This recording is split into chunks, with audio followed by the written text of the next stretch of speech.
sa video na kung saan may mga ilang opisyal na, nananawagan na hindi naman nanawagan, pumayag na pong magkaroon ng drug testing, ika nga, o pabor sila sa drug testing. Alam niyo mga kababayan, nakakatuwa ito.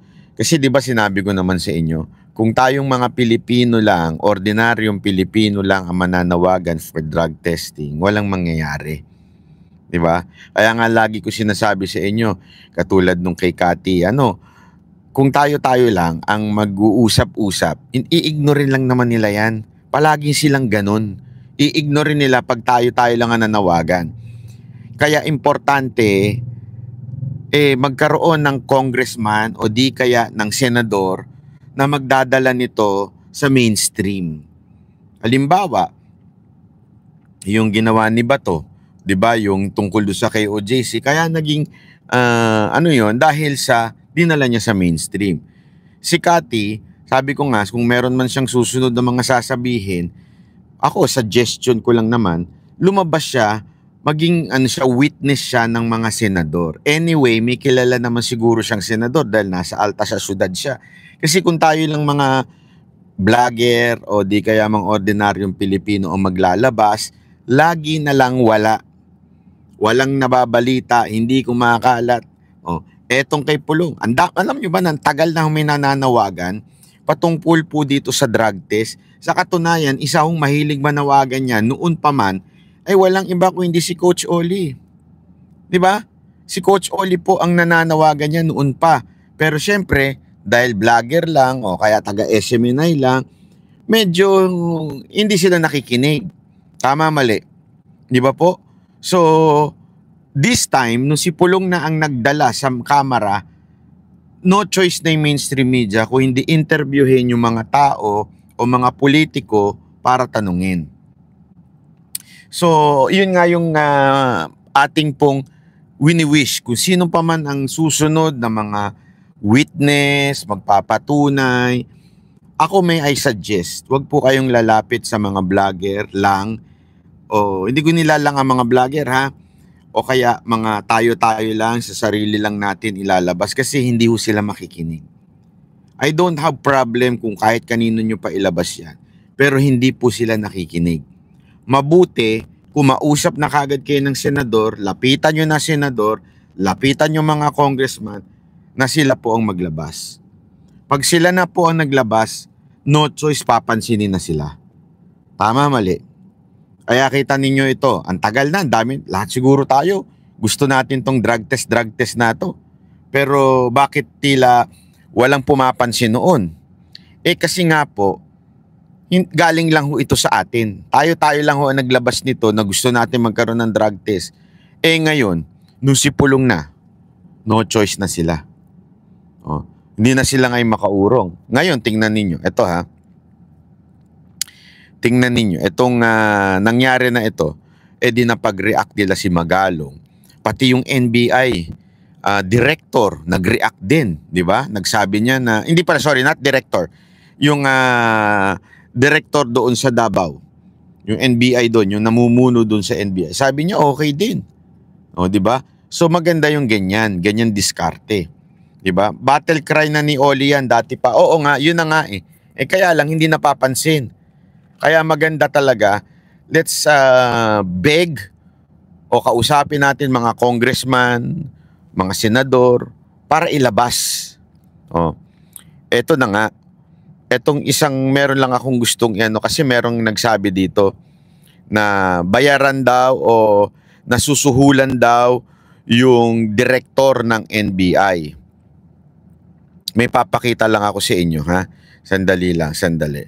Wait lang. Sandali lang po. May papakita po ako sa inyo wherein yung NBI na pinaparatangan nila ng nabayaran daw o nasa payroll daw. 'Di ba? Sino ba yung nagparatang noon? Walang iba kung hindi yung mga ensimada vlogger, mga tanso. Ano ang sabi? Pinagtanggol ba siya ng direktor na nila? Oo, pinagtanggol siya. Ito, Si Jaime Santiago, yung NBI director. Ayan po. Ayan. Pinost po natin yan sa Facebook. Ano sabi niya dito? Sinasabi nila particularly na si Arlene Stone. Ganda pala ng pang-apelido ni Arlene. Bato. Na hocus pocus. Sabi ni Arlene, iba pala. Yung Arlene pala yung ewan ko kung sino yan. Ensimada Tanso yan eh. Na hocus pocus lang daw yung aming raid. It is not actually a raid. Hindi siya actually raid. Nagsuserve ng warrant. Iba ang raid sa serve ng warrant.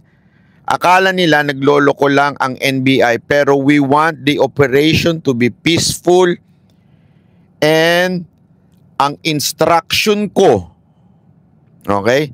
Ang instruction ko kay Director Albao, kung naandun si Pastor Kibuloy, if you can convince him to surrender peacefully, do it. Ayoko na may dadanak na dugo, ayaw ko na may masasaktan. Yung sinasabi niya na raid, na namamasyal lang doon, wala siya doon, hindi niya nalaman kung ano ang nangyayari. Director po to ng NBI. Ito ang professional. Sabi ko sa iyo, sensya na pero minsan talaga mas professional ang NBI. Diba? Ito, ang sagot niya. As much as possible, kumbinsihin niyo si Kibuloy, si Pastor Kibuloy, na sumuko na lang. Na wag nang na kung nakita nila daw. At ayaw niya magkakaroon ng danak ng dugo. Yun ang sinasabi ng NBI Director. Ibang-iba sa tono ni General Diwata. Diba? Napahiya kasi mga PNP kaya yan siraan nila. Oo nga eh. Napahiya ang PNP, particular na itong ano pangalan nitong si General Diwata, si Torre. Napahiya kasi siya. Kaya ayan, sinisiraan po etong NBI. Ano nangyari? Pahiya sila ngayon. Pinagbibintangan. Si Arlene Stone. Dapat kasuhan yan eh. Kasi alam mo, nakasulat yan sa fake news eh. Fake news. Pag ang fake news ay nakaka-disturb, hindi kaya nagkakaroon ng resultang hindi maganda, ayan po ay pwedeng kasuhan. Diba? Kasi fake news is a crime.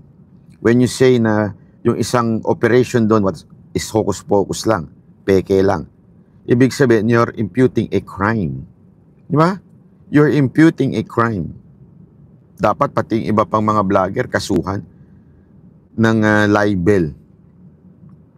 Iba po kasi yung sasabihin mo, hindi okay tong opisyal. Ang opinion ko dito sa opisyal na to, palpak. Iba po kasi yun.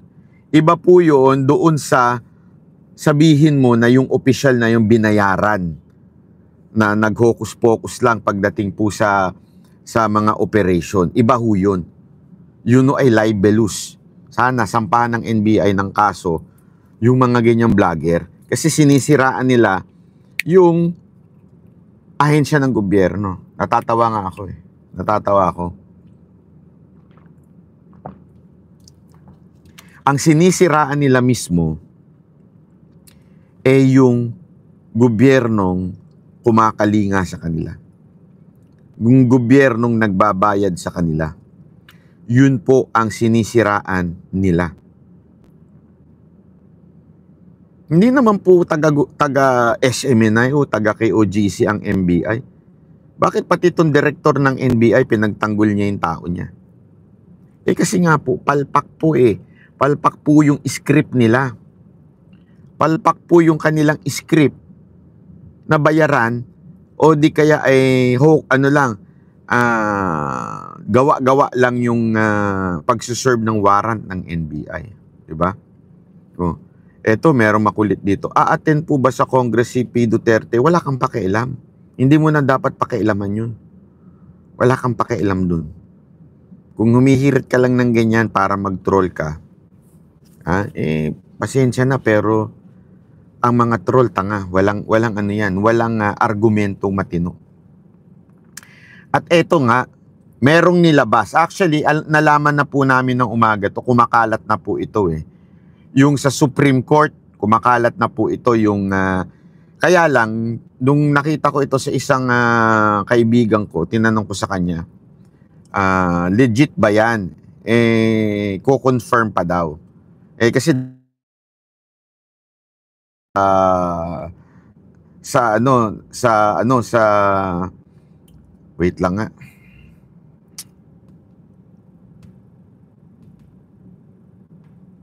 Sasama ko sana ito sa live ko kanina, pero sa video ko kanina, every time na lang may tawag ng tawag.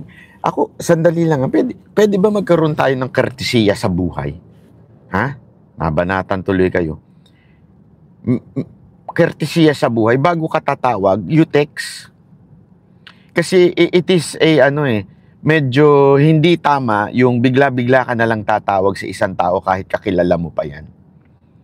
Naiistorbo eh. Bago tumawag, pwede ba mag-message muna? Matuto mo nang mag-message. Hindi yung tawag lang ng tawag agad-agad. Yan po ay manners ang tawag dyan. Kung pinalaki kang may manners,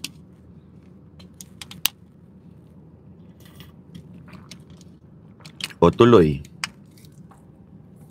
Yun nga po yung sinasabi ko. Di ba? Bakit parang correct ka kagad, Black Mamba? Tinawagan ka ba ni BMR o nangutang sa'yo? Oh. Okay. Iba pala ba? Tungkol sa live yun. Okay. Anyway, ayun na nga. So, naalaman na po namin yung kanina yung sa Supreme Court. Ngayon, ang ito. Sabi dito, okay? Ayan. Ito daw, nagkaroon ng circular ng ang Supreme Court. Galing ito sa Supreme Court, sabi, OCI Circular number 246-2024. All judges and court personnel of the first and second level courts. Ayan.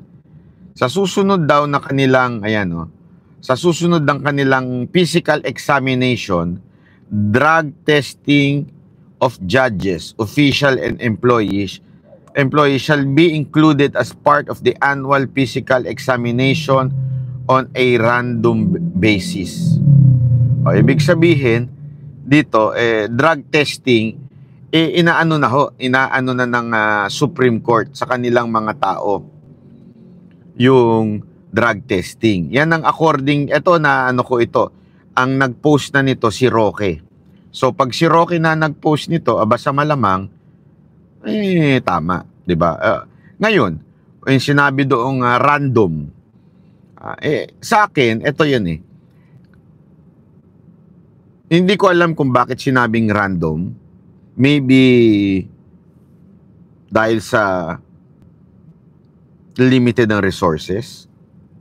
Pero ang point dito, since Supreme Court na nagsabi, ibig sabihin yung legality is na natin yun, settle na it is legal na magkaroon ng mandatory drug test, di ba? Ibig sabihin nun, kasi sinabi mo kailangan mag-drug test, although random basis, ibig sabihin nira-random lang, pero yung na-random, yung napili, no choice sila, di ba? No choice po sila kung hindi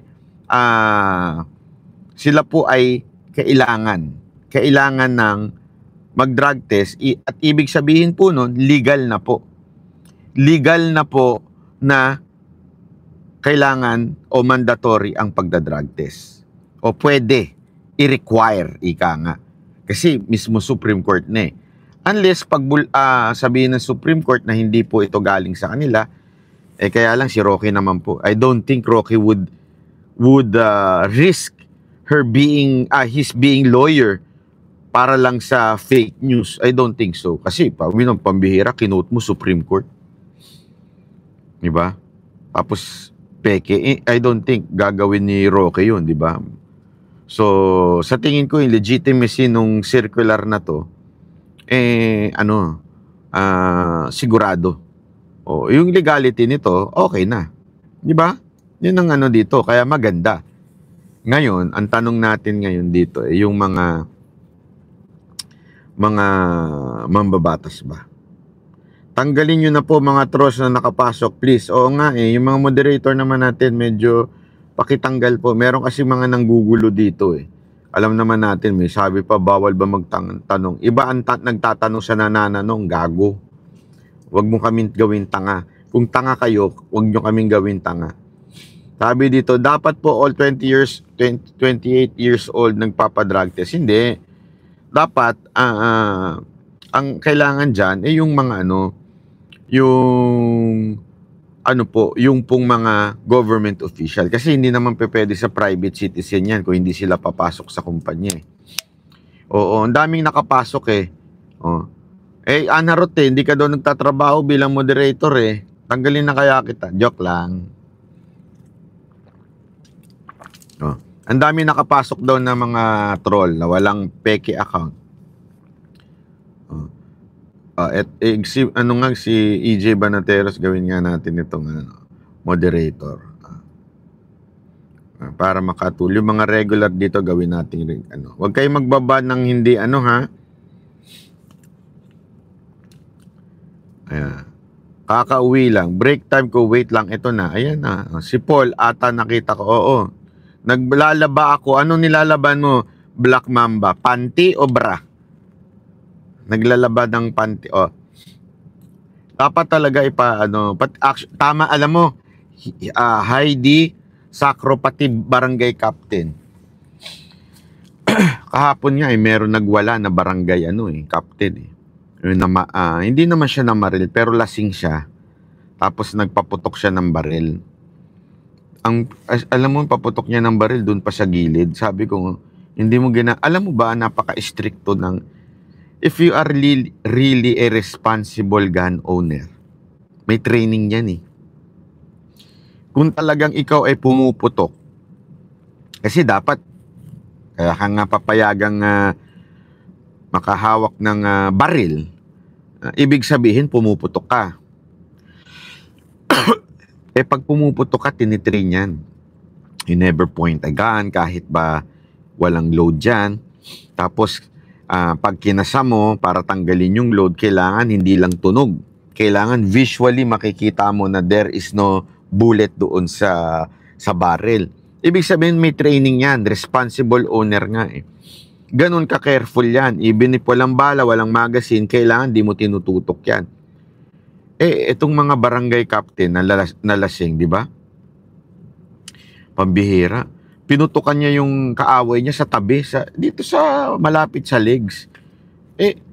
Alam mo ba, ako nga alam mo yun, di ba, yung pumutok tayo, di ba? Hindi pwedeng malapit ka kasi magre-ricochet yun Ibig sabihin, maaaring tumalbog yun. Kaya pag pumuputok ka, tumatabi rin sa gilid mo kasi yung bala, yung basyo, alam nyo ba yung basyo doon, pwedeng makabulag yun? Pwede makabulag, pwede makapenetrate sa skin. Yung tumatalsik sa basyo. Meron akong kaibigang pulis Pag putok, ay tumalsik yung basyo. Butas yun dito. Kaya napaka-particular niyan. Hindi ginagawang laro ang pagbabaril, pagpuputok, especially owning a gun. Tapos meron tayong mga ganyang barangay captain na bigla na lang magpapaputok. Pagka ganyan, nakakahinala tuloy kung kung yan ba baka naman nakadroga na rin yan. Kasi alam nyo, nung panahon ni Duterte, yung mga nagdodroga, takot na takot, lumantad. Di ba? Takot na takot. Ngayon, meron pang meron pang vlogger na ang content lang, nagdodroga siya. Di ba? Ganong katindi. So, anong ibig ko sabihin? Medyo bumabalik na naman tayo doon sa panahon na kung saan grabe po ang droga. Bumabalik na naman tayo. Bakit? Alam niyo kung bakit? Dahil nga po, Pag ang opisyal mo, sabog, bangag, masasali ka. Diba? Masasali ka. Anong halimbawa ko dyan? Tama si yung nagsabi, pati barangay captain. Dapat kagawad, barangay captain, councilor, o di ba? Vice mayor, mayor. Alam mo ako, may kilala nga ako eh. Di ko na lang sasabihin kung saan banda dyan sa Cavite. Di ko rin sasabihin kung anong posisyon, pero alam ko, nagdodroga yun. Kasi merong kaibigan yun, nakakilala siya.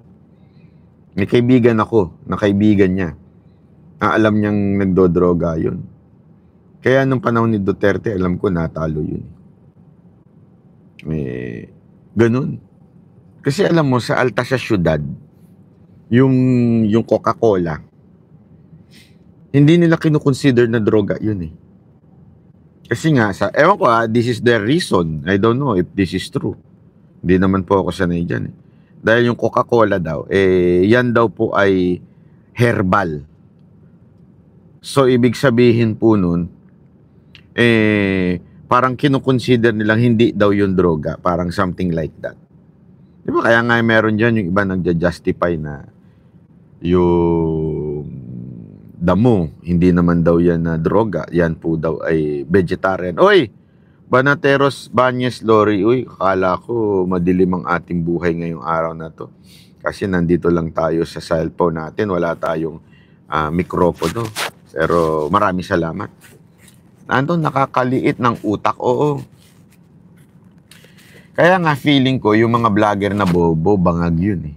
Sa totoo lang Feeling ko, yung mga vlogger na tatanga-tanga.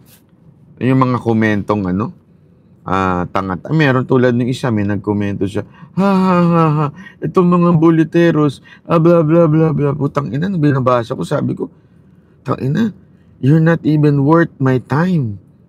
Pang ka, yung utak mo, pantanga lang. Black Mamba, uy, maraming salamat Black Mamba.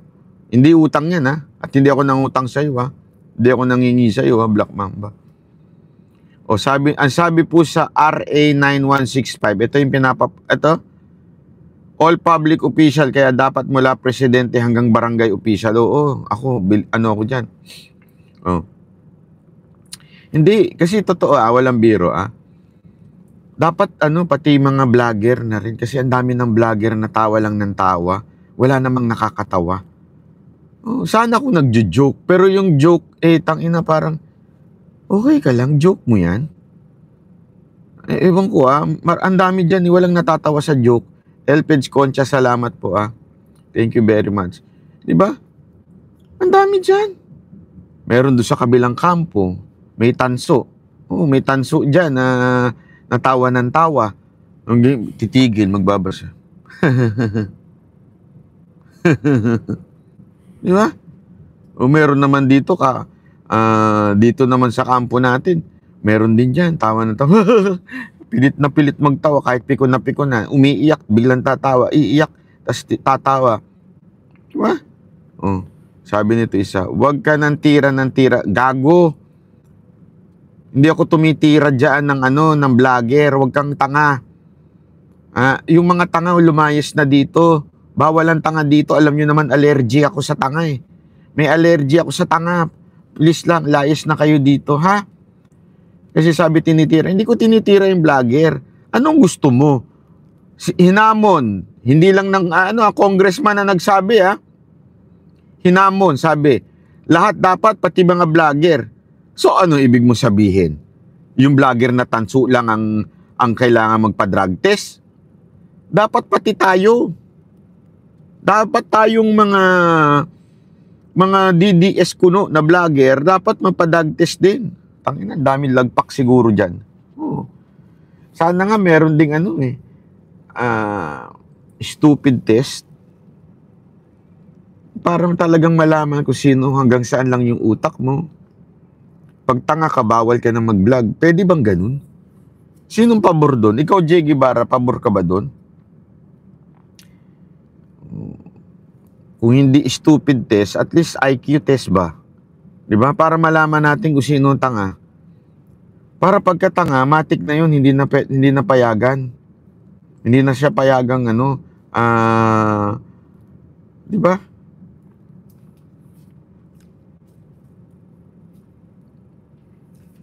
Eto, may term, sandali, mga taga Davao lang dapat pa-drug test. Ayan, ayan. Hindi nyo ba nakikita po yan, moderator? User, ayan. Dapat, sabi ng isa, dapat taga Davao lang daw. Tama ka dyan. Unahin natin yung Davao, PNP chief ng Davao, yung chief ng pulis ng Davao, yun, unahin yun. Tapos si Torre, isunod yun. Kasi sila ang opisyal. Bakit mo uunahin yung hindi opisyal ng gobyerno? Tanga ka ba? Ano nga yan? Batas nga yan na pang opisyal. Hindi, ako talaga, ang dapat talaga dyan, ako kapulisan. Dapat kapulisan. Kasi ang weird Ito I cannot even imagine this kind of logic Tingnan mo yung logic. Kukuha ka ng barel, LTAP, PTC. Para makakuha ka nun, kailangan mo ng drug test. Bakit kanyo? Kasi bibit-bit ka ng barel Tama, mali? Bakit yung pulis hindi dumaan sa drug test? Yung mga general, dapat dumaan lahat yan. At hindi yung one time lang kasi alam ko meron sila one time Dapat regular yan. Kasi sila yung prone na matemp. 'Di ba? Bakit kanyo? Sila yung nakakahuli ng mga droga 'Di ba meron, alam naman natin yan may mga ninja cops Ano yung ninja cops? Ano pa yung, may mga tiwaling pulis. 'Di ba? Ano yung mga yun? Yung mangongolekta ng halimbawa lang 1 kilong droga. Ang i-remit is 50% na lang, kalahati na lang. Yung tinatawag nilang 'di ba? Nire-recycle yung droga, ibinabalik sa karsada yung droga. Isipin nyo, pag pinitik yun nung pulis, hindi kaya niya titikman yun? Lalo na pag inaway ng mga asawa. Alam mo na may mga asawa minsan palaway. Hindi, alam mo, dami kong nakikita na ganyan na nangyayari sa mundo ngayon. Ingat-ingat tayo kasi alam nyo, it is part, sabi nga, it is part of reality. Walang biro. Ito, usapang matinuto. Hindi nyo ba napapansin why habang patagal ng patagal lumalala ang buhay ng mga tao? Because sinabi ko ng Biblia yan Habang patagal ng patagal, ang tao sasama ng sasama. Magiging mas self-centered, mas greedy sa pera. May Spencer, salamat po. Ganyan po. So, sasama ng sasama ang tao. Mapapansin mo yan. Kaya dapat, ibig bang sabihin nun, hahayaan lang natin? Hindi naman po. Kaya nga tayo dapat magkaroon na mas stricter na mga batas. Kailangan, kasi tandaan ninyo, yung mga batas na yan is to preserve human life. To preserve life. Diba? Kaya dapat hindi pa pwedeng basta-basta lang. Hindi kasi sumasama na mundo, pagunaw na mundo, so pababayaan na lang natin. Diba? Sabi dito,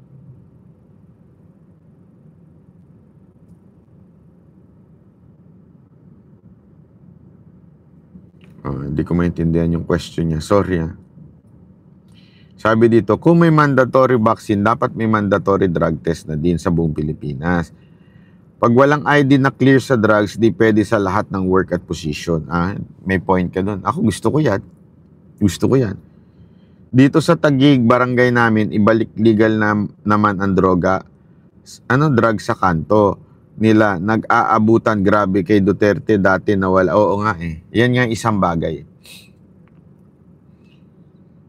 Hindi, yun ang ano ha. Ako ha, yun ang yun yung isa nakaka mapapansin mo talaga ngayon. Hindi ko nga alam, ewan ko eh. Yan yung isang bagay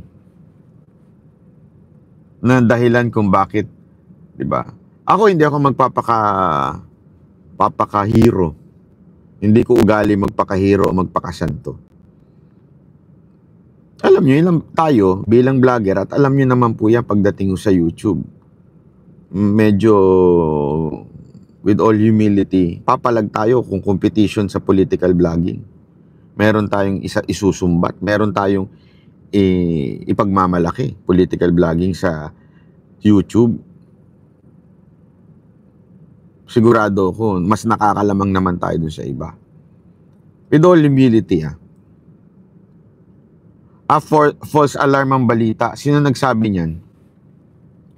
Sabi kasi yan ni Roque, ewan ko kung false alarm yan. Kung false alarm yan, hindi daw totoo. Pero sabi kasi ni Roque, ewan ko sinabi ni Roque,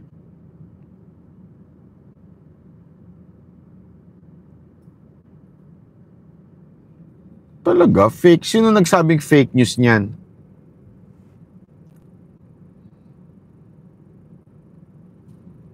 Fake news daw yan. Sino nagsabi? Wait lang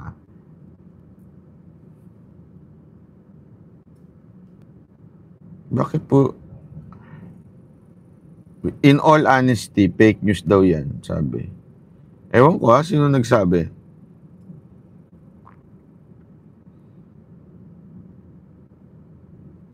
Yun ang sinabi ni ni Roque. Dali, kung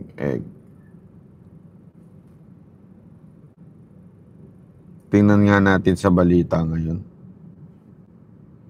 Yung fake news yan, yung circular na yan.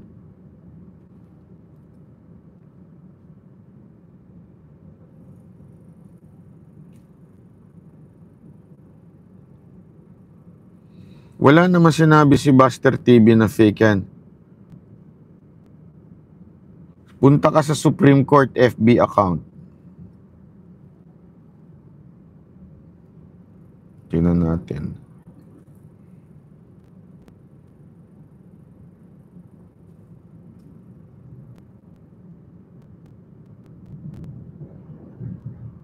Not true.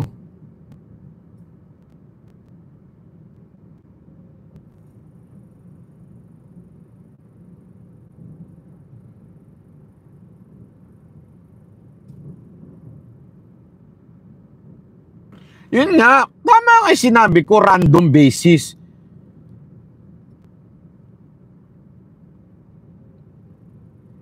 Tama yung sinabi ko. Sabi ko nga random basis Tama yung papel. Ito namang iba to, nagmagaling naman sa interpretasyon. Di ba sinabi ko nga random basis?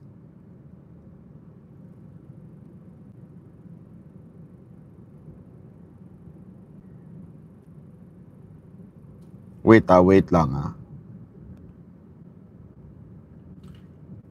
It did not require mandatory drug test under item F.5 of the Judicial Healthcare Plan on Annual Physical Education. Drug testing of judges, official, and employees is included on a random basis. Di ba yan na sinabi ko? Binasa ko pa nga kanina, random basis Ibig sabihin po, when you say random basis, okay? Random, di ba? Ang linaw na sinabi ko, random basis. Kaya nga sinabi ko malinaw na malinaw, random basis. Ang tanga-tanga ng mga nagko-comment na. Sabi ko nga, if random basis, okay? If random basis ang sinabi ng Supreme Court, ang ibig lamang sabihin po noon, there is no illegal na tawag doon. Kasi sinasabi nung iba, ang argumento nung iba, hindi pwede yan. illegal yan. Illegal yan, nasabi nung iba. Okay? Because bawal daw yan.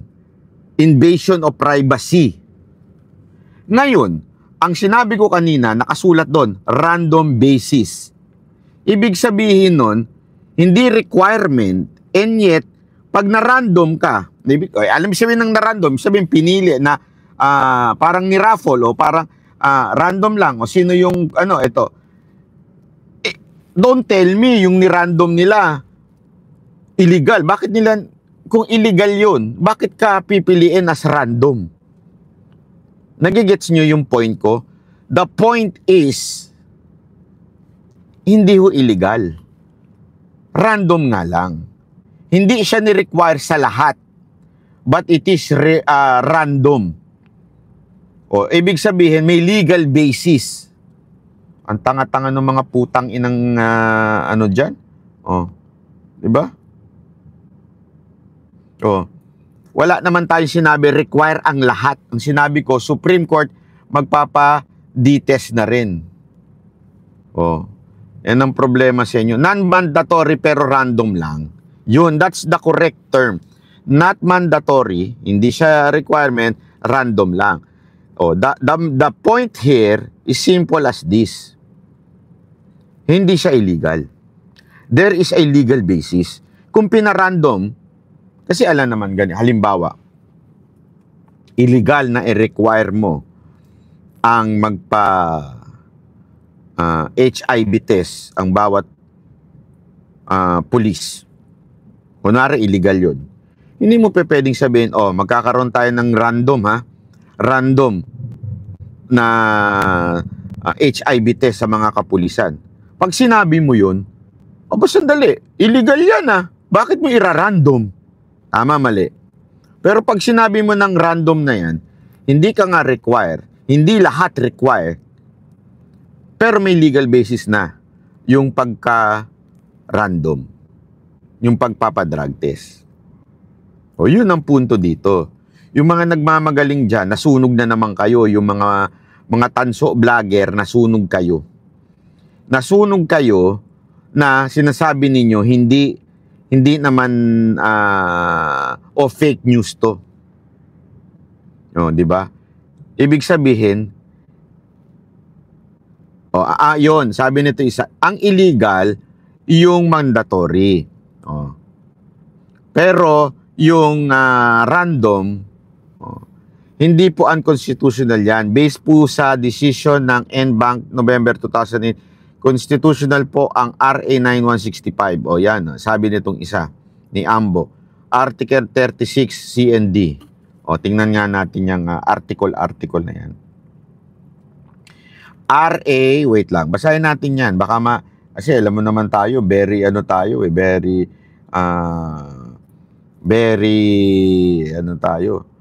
particular tayo sa mga nagko-quote-quote. Hindi ako kagad ng basta-basta naniniwala. Tayo medyo makritical tayo sa mga ganyang bagay. Article 3 of 9165, otherwise known as Comprehension Dangerous Drug Act, mandates the conduct of random drug testing to officers and employees of public and private offices as contained in the company's work rules. Nakasulat na. Random. Ayan. Pero mas maganda sana kung mandatory sa lahat. Actually, yan nga yung sinasabi ni Roque. Yung sinasabi ni Roque is hindi yan illegal. Although the law says random. But now, hindi pa siya requirement. That's why merong nilalakad si Pulong na gawin ng mandatory since it's not illegal. Kasi nga nira-random So, ibig sabihin nun, pwede na. Ibig sabihin, hindi siya illegal. So, pag gumawa ng batas na ima-mandatory na siya, magiging batas na yun. Ibig sabihin, lahat na talaga. So, the question o yung mga argument ng iba na that's illegal. That is against privacy. No, it's not against privacy. Kasi, pinapayagan nga ng batas natin ng random eh. So, ibig sabihin, there is no illegal doon. Ang mandatory wala pa sa batas. Kaya nga gumagawa ng batas. O, di ba? Kasi mga putang inang tanso, nagmamagaling na naman eh. Di ba? Nagmamagaling na naman eh. Ito, meron dito sa post ko, sabi niya, nasunog ka, fake news siyang gago, hindi fake news yan sasagutin natin.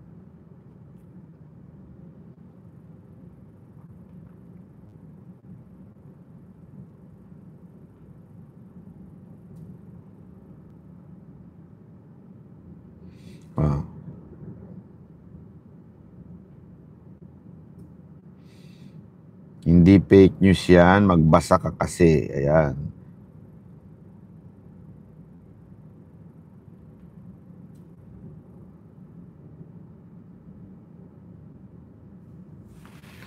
Ang hirap kasi ng iba dyan, nagmamagaling. Ano bang iniiyak na mga yan takot sa drug test, Jim Lord? Alam mo kasi, yan talaga ang problema sa mga kababayan natin pagka guilty. Bakit kanyo? Kasi pag guilty ka talaga, wala. Mahuhulog ka talaga sa patibong. Kasi, halimbawa, kung ako talaga guilty, guilty ako, nagdodroga ako. Halimbawa lang, kunwari lang, which is malabo yun. Kunwari, nagdodroga ako. Pucha, hindi ako manghahamon. Ahamunin ko yung mga vlogger na drug test tayo. Hindi ko hahamunin sila. Oo. Ako nga, sabi ko nga kung ayaw nyo ng hair follicle kasi medyo magastos o kaya ang hirap maghanap. Hindi ko kasi alam kung saan mahanap nun eh. Yung hair follicle na yan. Kung gusto nyo, kayong mga vlogger, punta tayong PDEA. Gobyerno yan PDEA. Tayo lahat ng vlogger, punta tayo sa PDEA, doon tayo magkita-kita. Ihi tayo doon sabay-sabay. Hindi, kasi mahirap Hindi ako sure kung may hair follicle lang PDEA. Pero sigurado ako, meron sila doon sa yung sa urine. Bakit? Kasi si Mocha, nauna na siya dati. Nung kumandidato siya, umihi na siya. Nagpa-drug test na siya sa PDEA. Bakit? Kasi nga, para malaman natin kung sino talaga ang PDEA, punta tayong PDEA lahat, tayong mga vlogger. Again kung ayaw ninyo ng hair follicle dahil napakahirap maghanap, hindi ko kasi alam kung saan nakakakuha ng hair follicle na yan. Kung saan meron yan at saka kung magkano yan. Baka sabi rin, magre-reklamo yung iba. O kahit man lang, urine na lang. Urine na lang. Para at least, kayong mga nagdodroga nung nakaraan, kung nagbago naman na buhay ninyo ngayon, wala tayong problema. As long as nagbago ka na, hindi ka na gumagamit ngayon. Binawi na daw ng Supreme Court yung order. Sino nagsabi? Nakita ko nga nasa post nila kayo, ang dami nyong alam nakasulat na nga sa nila sa Supreme Court Page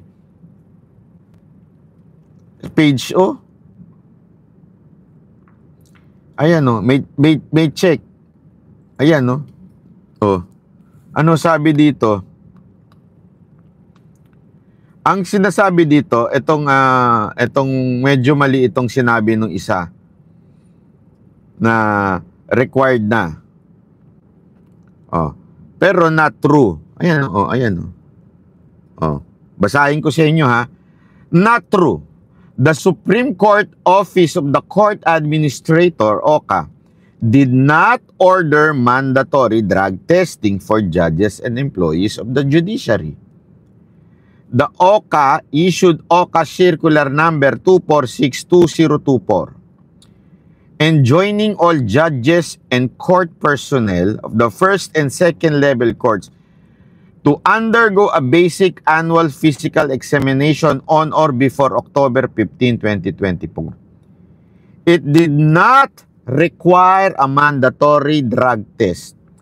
Under Item F.5 of the Judiciary Healthcare Plan on Annual Physical Examination, drug testing of judges, officials, and employees is included on a random basis. Putang ina nyo mga paulit-ulit. Ha? Random basis. Okay? Random basis.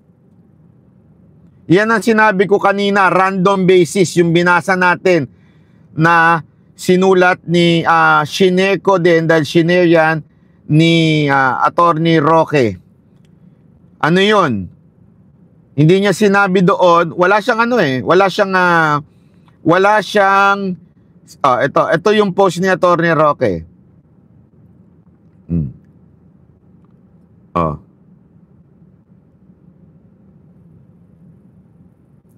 Meron pala sinabi si Roque na requires annual drug test. Medyo sablay siya dito. Medyo sumabit siya dito. Pero yung circular na pinost niya na OCA circular number 2462024, correct. Meron talagang lumabas na ganon. Although it is random. Okay? So linawin lang natin, random po 'yon. So, hindi patas tayo. Patas tayo. Sabi ko sa inyo, si Banat Bay, patas yan . So, ang sinabi ng Supreme Court is random. Okay? So, malinaw po yun, random. Nililinaw natin.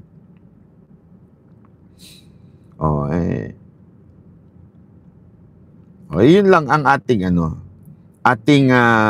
pag-uusapan. Pero meron pa tayong mga ibang pag-uusapan pa na napaka-importante.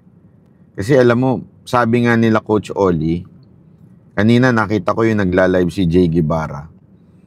Alam mo, meron talagang meron talaga mahina ang kukote. Meron mga nag-comment daw doon sa aming challenge kay BP Sara Duterte na magkaroon ng drug test. Ma-challenge namin si BP Sara Duterte. Alam mo may nag-comment daw. Sabi nung iba, pati ba naman si BP Sara Duterte binabanatan nyo? Ganyang katanga. Hindi ganyang katanga yung mga ibang kababayan natin. Hindi ko nga alam, sabi ko, seryoso ba kayo? Diba? Seryoso ba kayo na pati yan? Kaya tuloy, katulad nito, itong natin ngayon, itong live natin. Sandali, ba't wala yung live ko? Bakit ganun? Nandiyan pa ba kayo? Parang hindi ko makita yung live ko.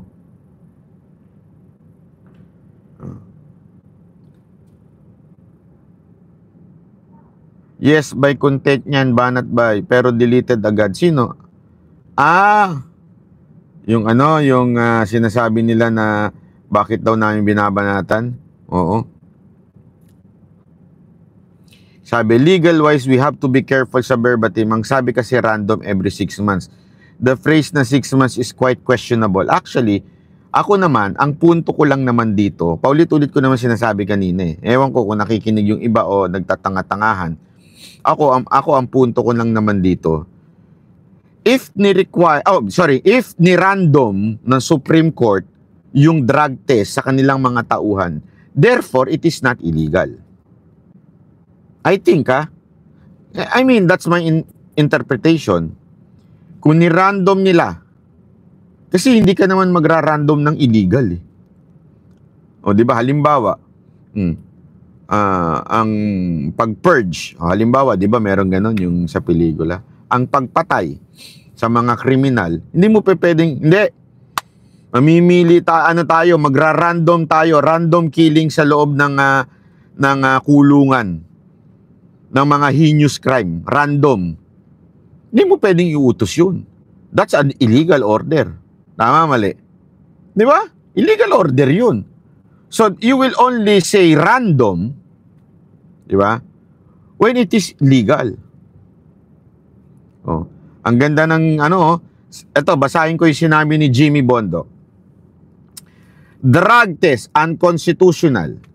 Sabi ni Attorney Jimmy Bondo, hindi ko po matiis, makisawsaw po ako sa issue ni Kong Pulong Duterte, at kung bakit allegedly unconstitutional ang proposed measure. Dito po ako nanggigigil kung minsan kapag sadyang wini-withhold ang sagot na may alam ang sagot sa issue. Paputok muna sa media hanggang galit na lahat. May sagot naman. We should educate people kapag may alam tayo, at dapat din magpa-educate tayo pag hindi natin alam. Ito ang background. May proposed measure si Congressman Duterte na amendahan ng RA 9165 basta yung illegal drugs na batas, na ang lahat ng public official ay padaanin sa drug test, including the President of the Philippines. Obviously, ito'y konektado sa mga balitang drug user ang Pangulong BBM. Linawin ko, I'm not saying he is or he isn't taking drugs. Ninilinaw ko lang ang issue. Mga basher, pakibasa lang po ng maigi. Naku, Jimmy Bondok, tanga ang mga basher. Madaming natuwa sa proposed law na ito. Kaso, may mga nagsasabing na maaring unconstitutional ang mandatory drug test. Pero ang nakakagigil, walang naglinaw kung bakit baka unconstitutional. So, ito. Simple. Meron kasing Supreme Court decision on a similar issue, malamang they are all referring to the same case, yung Social Justice Society na kaso yan. Sa kasong iyon, may gumawa din ng batas na mag-mandatory drug test dapat pati public official bago umupo sa pwesto. Ulitin ko, ang issue po sa kaso na yan ay ang naging requirement para sa isang candidate ang mag-drug test. Ito ang dahilan kung bakit unconstitutional ang batas na yon. Sabi ng SC, the drug test become an additional qualification for candidates' eligibility to assume a particular elected position. Thus, the statute attempts to amend the Constitution, which, as we always should know, it's not allowed. Law students learn early that the spring cannot rise higher than the source. Ang ganda dito. Papaliwanag ko sa inyo to. Halimbawa, sabi ng konstitusyon, para maging presidente, dapat natural-born citizen, registered voter, able to read and write, 40 years old, and a day of election, resident 10 years. According sa SC, pag ginawang mandatory ang drug test as a prerequisite sa pag-upo, di binago mo yung requirement ng Constitution. Simpleng-simple lang ito, mga kababayan. Ang Constitution hindi pwedeng baguhin unless there is a change of Constitution. Paano mangyayari yun? Con-as, at kung ano-ano pa. Yun. The Constitution is the backbone of our country. Ano yung mga additional amendments na ginagawa o batas ng Kamara at Senado? Yun ay dapat nakaangkla sa konstitusyon ng Pilipinas. Naintindihan natin? Additional lang yun, amendment na lang yun ang nakalagay na sa konstitusyon. The Constitution should not be changed in any way unless there is con or con-as, or the sinasabi nilang People's Initiative na pagbabago. Sa madaling salita, hindi pwedeng palitan ang konstitusyon. Okay? And the Supreme Court decision doon sa sinasabing unconstitutional yung i-require ang drug test sa kandidato, it is because the Constitution says dapat ang presidente, natural-born citizen, registered voter, able to read and write, 40 years old, day of election, and resident 10 years. In other words, wala sa konstitusyon ang drug test ng isang presidente. So, pag i-add mo yan, if you're going to amend or put another law that is not on the Constitution, illegal yun. Unless you change the Constitution. Pero any Republic Act, any amendment, hindi pwede. Nagigets nyo? But, But, ito matindi dyan. Pero, ang difference sa Supreme Court decision noon dito sa bagong proposal ni Kong Pulong, sabi nga ni Jimmy, ang isyong ito ay bagong batas na inahain ni Pulong, may nakalagay ba na requirement ng drug test para umupo o manatili sa pwesto? Hindi. Parang wala akong nakita na ganon. I will read it again. Pero ang nakita ko, ang proposal ay simply put, magpa-drug test ang public official, including the president, yun na, magpa-drug test. Walang sinabi doon na sisipain ka pag ikaw ay nag-positive. Walang sinabi din doon na requirement yan para kumandidato ka. Ang sinasabi lang, magpa-drug test ka. Yun ang requirement. Yun yung kay Pulong. Nagigets nyo? Importante yun. Hindi ibig sabihin, you cannot file candidacy. Bakit? The Constitution says, eto lang. Eto lang yung requirement. Pero, ang sinasabi ni Pulong, i-require na sa mga public official. Not to remove them, okay? Not to disqualify them, simple lang, magpa-drug test. Kaya nga sabi dito ni Attorney Jimmy, it does not specifically state a penalty if a person fails the test. Walang penalty. Ang punto lang dito, people will know na bangag ka. It does not says that a person may not perform his duties unless he takes the drug test. Walang nakalagay. And I think it was intentional. Matalino naman siguro ang legislative team ni Congressman Pulong. They're clearly aware of the prevailing SC ruling. Ang bait pa nga ng batas voluntary ang drug testing sa candidates for electoral post.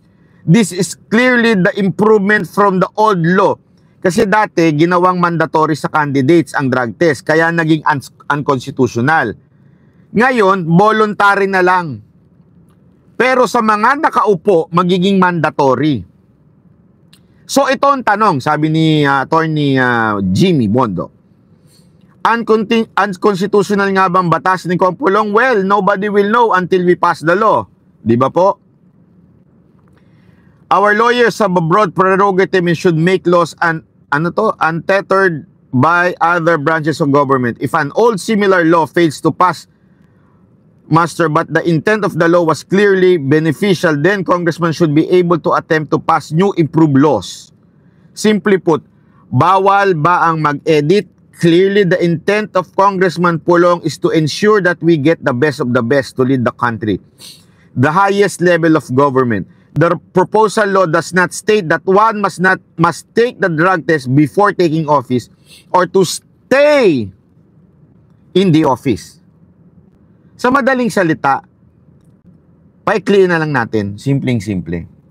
The intent of the law is not to remove you from the office. The intent of the law is not to disqualify you from the office, but the intent of Pulong proposal law, it is for the people to know kung bangag kang tumatakbo, kung bangag kang public official. Question, is that unconstitutional? I don't think so. For me, it is not. You know why? Karapatan natin mga Pilipino na malaman kung ang nakaupo na government official ay bangag. Hindi naman sila madi-disqualify. Wala naman sinabing if you are positive, you have to be removed. Walang ganon. Or if you are positive, it is a legal basis for impeachment. Walang ganon. According to Jimmy Bondoc, wala siyang nabasang ganon. So the law only says, it is requirement sa mga government official so that malaman ng taong bayan. Simple lang yan Sabi pa nga ni Jimmy, mabait pa nga yung batas. Bakit? Kasi sinabi niya doon, yung batas, bago ka tumakbong public official, hindi siya requirement. Voluntary lang. Pero pag ikaw ay public official na, requirement na. Maganda yun. Bakit? Kung hindi ka nag-voluntary before na maging public official ka, mapapahiya ka ngayon pag naging public official ka, tapos nag-drug test ka, tapos positive ka. Tama, mali? So what's the intent of the law? Simple as this. Next election, hindi ka na dapat iboto. Kasi karapatan, tama yung sabi nito ni Eileen, karapatan ng mamamayan na malaman kung ang nagpapatakbo ng bayan natin ay adik. Hindi ka tinatanggalan ng karapatan tumakbo kung adik ka. Walang ganun sa batas ni Pulong. Pero putang ina, kung positive ka pa, dapat ka pa bang iboto? That's the question. Eh yun, ibibigay na sa taong bayan yun. Gusto nyo na ba ng adik na senador? Adik na congressman? Adik na mayor? Ang galing nung gumawa. Tama yung sinabi ni Congressman Jimmy Bondoc. Uy, Congressman Jimmy Bondoc, maganda yan ha. Congressman Jimmy, Bekenemen, kailangan mo ng abogado na hindi abogado. Ganda na sinabi ni Congressman Jimmy. Di ba? Mabait pa nga yung batas na pinapasa ni Kong Pulong. At maganda naman yung intention ng batas. Eh para lang malaman natin kung sino ba ang adik at hindi na natin iboto sa mga susunod na eleksyon. Kaya the intention was not for President Bongbong Marcos. Why? The Constitution says only one term ang presidente. The law of Pulong o yung pinapasa niyang bill, there is no consequence if you are positive. Tama, mali? Hindi yun para tanggalin ang presidente na si Marcos ngayon. That's not the point of the law. The law says para hindi ka na umulit. If therefore, ang presidente hindi naman talaga makakaulit na, so the intention of the law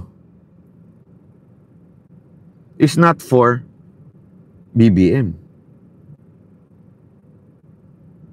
Tama, mali? Nagigets nyo? Kasi yung iba, sinasabi nila, the motive of Pulong is para kay Marcos. No! Hindi siya apektado ng batas eh. Bakit? Kasi kahit malaman nating halimbawa, napasa itong batas na to, and now it is required for the president to have a drug test.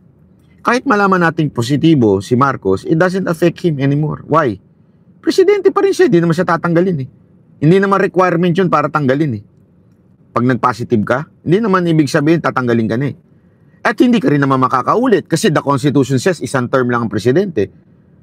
So the intention of that law is not for BBM. The intention of that law is para sa mga senador, congressman, mayor, councilor, and other public official para hindi na sila makaulit. Tama, mali? Sir, paano kung dayain nila ang drug test? Eh, walang tayong magawa dyan. But it doesn't forbid us to pass a law. You know why?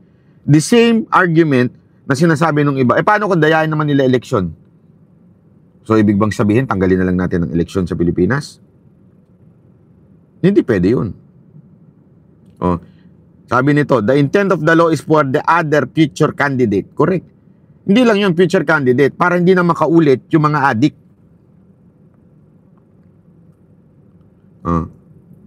Boss, ang tanong lang dyan, pwede bang ma-post yung result sa public? Hindi ba Data Privacy Act tayo ng cover ng... Hindi.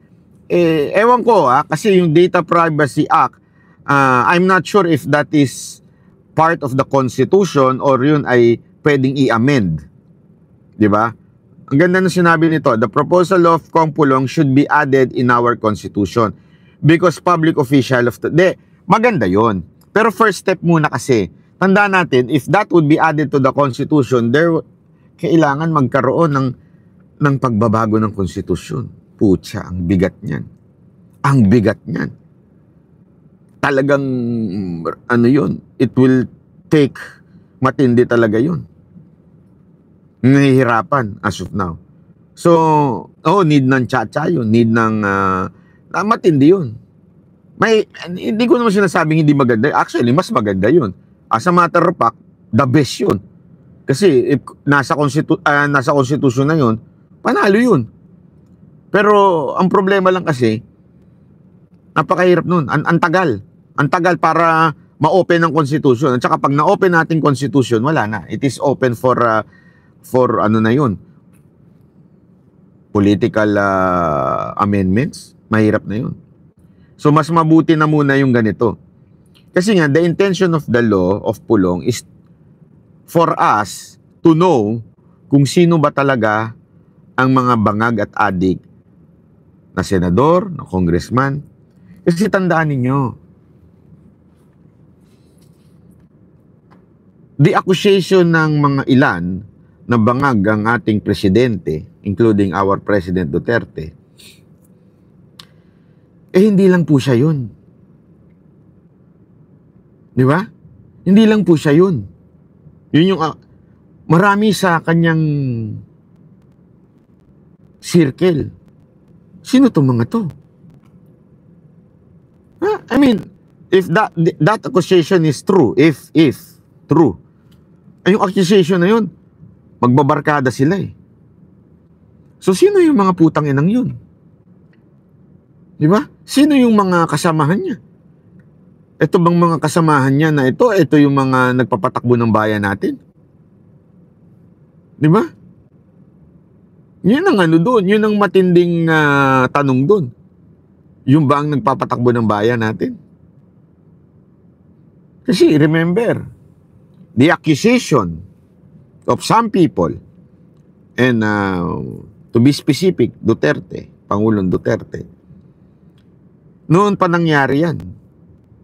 Nung senador si Bongbong Marcos noon. So therefore, baka may iba pang mga senador. Hindi natin alam. Di ba? Yun ang ano dyan. Yan ang problema natin dyan. Kailangan natin malaman ngayon kung sino itong mga to. Para po siya kahihiya. Kasi ano na yan eh. Diyan na yung tangina ko. Halimbawa lang ha. Kasi sabihin ng iba, bakit walang consequence? Kasi nga, maaaring sumabit doon sa konstitusyon. Pero gayon pa man, siguro naman, tangina kung mag-positive ka. Secretary ganito, positive in drugs. Tangina. Ang kapal naman ng mukha mo kung hindi ka pa mag-resign. Di ba? Talagang yung taong bayan yan, pag re-resignin yan, every time na lang na, ayan, sabi, news report, suspension or removal in office, sabi nila. Oo, yung mga public official na ha. Pero ulitin natin, yung mga hindi pa public official, voluntary pa lang. At hindi yun pwedeng i-require na para kumandidato sila. Yung sa public official, kasi ano pa rin yan eh. Sa tingin ko yan ang debatable. Sa tingin ko lang yan ang debatable. Yung public official, pwedeng sibakin pagka napatunayang ano. Yan sa tingin ko ang debatable. Although, I'm in favor of it. Pero debatable yun. But sa akin, kahit nga sabihin nating maging, kasi tandaan ninyo, pag ang pinasa ang batas, yan, yung bill na ginagawa ni Pulong, magkakaroon yan ng deliberation. Ibig sabihin, pag-uusapan yan, changes. Tapos magkakaroon pa yan dapat ng kapartner sa Kamara. Sa Kamara, sa Senado. So meron yan, may Kamara version, merong Senate version. Pagtutugmain pa yan, magkakaroon pa sila ng BICAM. Pag-uusapan pa nila yan, i-edit pa nila yan. Kaya nga sa akin, okay na sa akin kahit nga wala ng consequence eh. Basta lang i-require para malaman ng tao. Diba? Malaman ng tao kung sino yung adik sa gobyerno. O tapos, araw-arawin ng mga Pilipino at mga vlogger yun.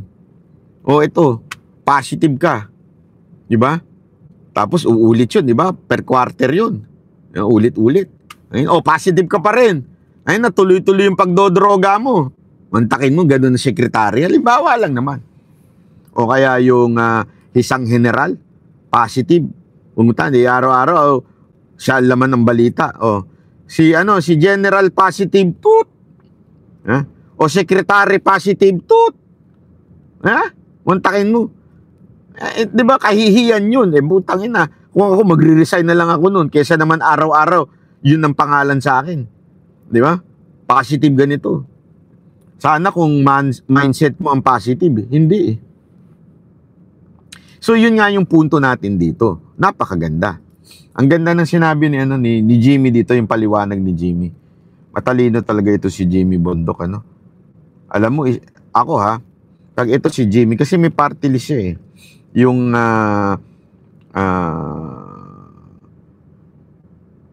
tawag dito, yung sandali. I-share ko muna. Gusto ko yung niya, napakaganda. Share natin. Panalo explanation. Panalo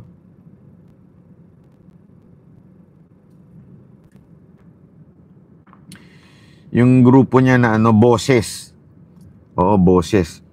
Ako, ito ang ikakampanya kong party list, yung boses.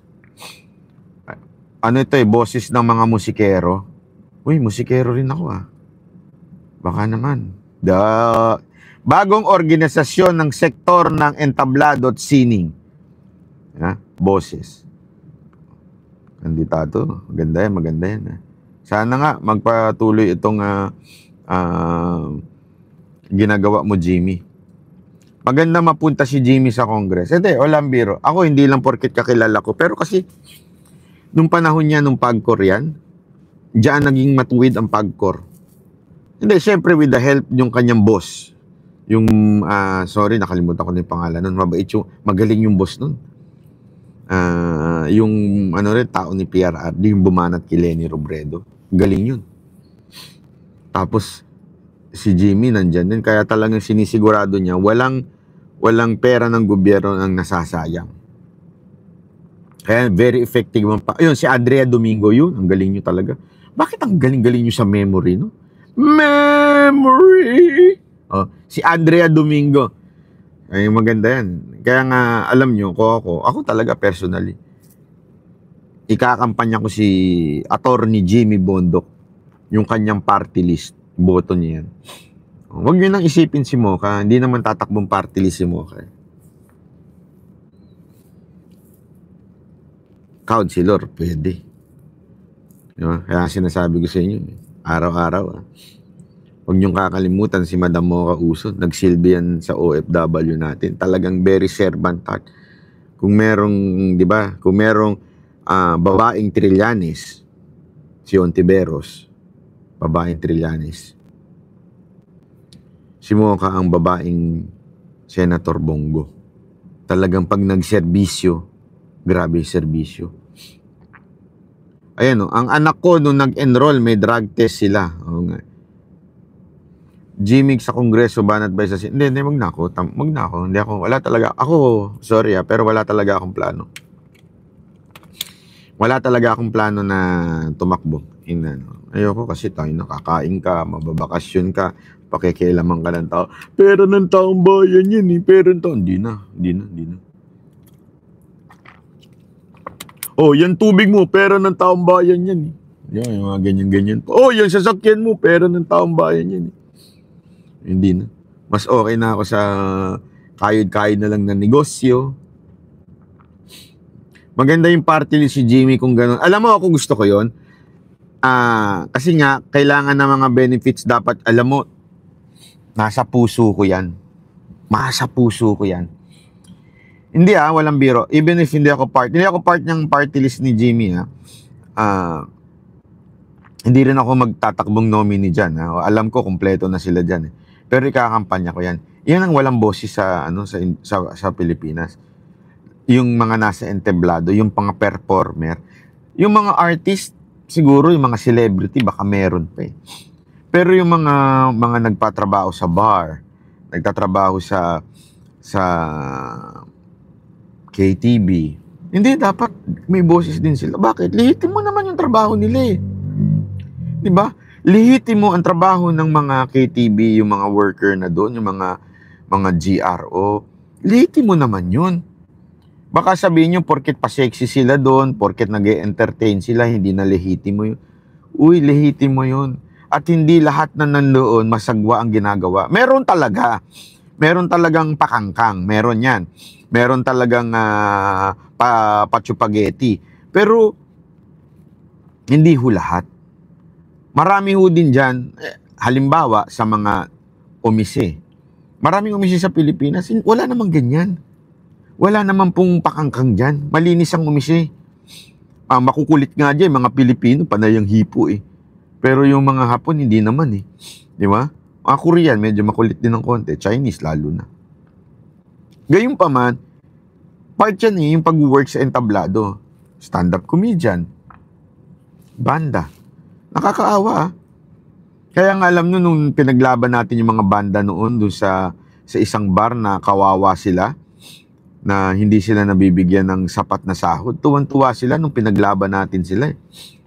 Yung binanata natin. O mga DJ, oo, pati DJ. Yung lahat na nagpe-perform sa stage. Diba? O kahit nga mga stripper. Hindi, wala pang stripper dito. O macho dancer. Yung mga kursunada ni Mike Diba? Yan din po. Dapat, hindi, may karapatan din po sila. Watching from my higaan past, iba ito din nasa isip ko kung anong higaan yan. Hindi, may karapatan din. Alam niyo ba yung mga banda, walang mga benefits yan? No work, no pay, no benefits. Wala. As in, nada. Kawawa eh.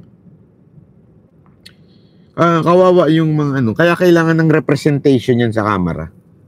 And I think Jimmy Bondoc is very meron niyang kaalaman pagdating diyan kasi si Jimmy Bondoc ang isang tumagal at hindi nalalaos.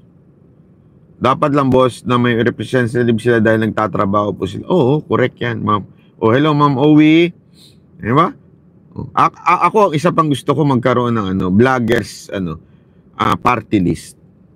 Ako talaga. Kami nga banat bay na nasa business sector, last January renewal ng business permit, mandatory and drug test. Talaga? Sa Cagayan Valley? Oh? Alam mo, ako sana in the future, pero hindi ako. Sila Boss Dada na lang kung gusto nila. Hindi, sila Boss Dada, si Coach Oli, sila itutulak ko dyan. Ako hindi, ayoko silang, kunwari, magkaroon ng representante ang mga vloggers sa party list, sila itutulak ko. Oh.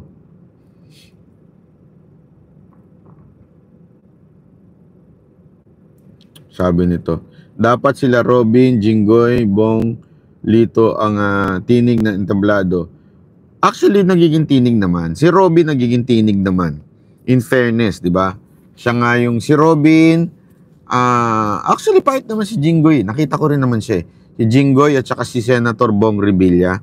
Nakita ko sila nung yung issue. Kaya nga, sabit na naman yung puna ni Mike Labi. Ito si Mike Labi talaga, lang. Medyo yung utak ni Mike Labi habang tumatanda, medyo parang feeling ko lumiliit.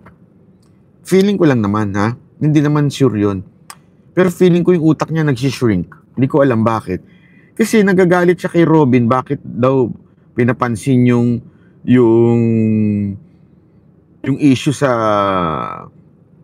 yung nangyari sa dun sa GMA ba yun? Bakit? Hindi po ba tao yun? I mean, hindi ba Pilipino yung mga artista sa GMA na dapat nating ipagtanggol din? Kasi, ewan ko, nagtataka nga ako eh. Ang baba ng tingin ng iilan nating kababayan sa mga artista, pero sila naman yung hinahangaan at pinapanood natin. Tama, mali? Di ba? Magtataka ka dun eh. Sila yung pinanonood natin, hinahangaan natin, pero doon naman kayo, nagagalit kayo pag binigbibigyan ng pansin. Kailangan bigyan ng pansin yun. Kasi, alam mo, ang dami dyan. Tinanong ko nga yan kay Jay Sonsa eh. Tinanong ko yan kay Jay Sonsa na bakit totoo ba na mayroon pag nangyayaring ganyan? Oo daw. Meron talaga.